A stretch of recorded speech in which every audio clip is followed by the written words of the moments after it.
Basila na mag-uulat. Okay. O sige, Sandra, pasok. Fred, andito ako ngayon sa Sitio Luyo sa Barangay Tipo-Tipo. Isang Hinduha may Commander Idel ang pinggan. responsable sa pagpili ng mga pinagdala asawa. mga magnanakaw ng kalabaw. At ito'y ayon sa mga mamamayan na nakasaksi sa malupit na pagkatay. Pwede itong puwing din nahulog ang puwing. Si Mayor Isa Nahulog ang puwing din nahulog ang puwing. 2 milyong piso para sa ikadala ng Commander Idel.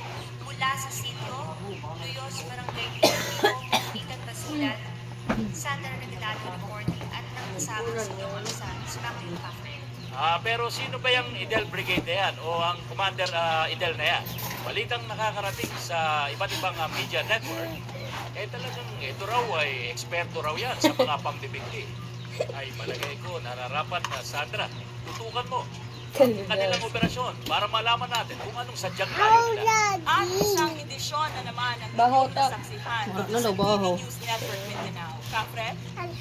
Okay, si Kapit Pedro at nagpapaalala sa ating mga kababayan at sa ating mga taga-tangkilik. Remember po, Yun na time ko. 69 days na lamang at Pasko na at sana mapamahay sa ating puso, Mahurong nga sa gina. ating isipan ang katotohanan, ang kahalagahan para sa kapayapaan, pagkakaisa at sana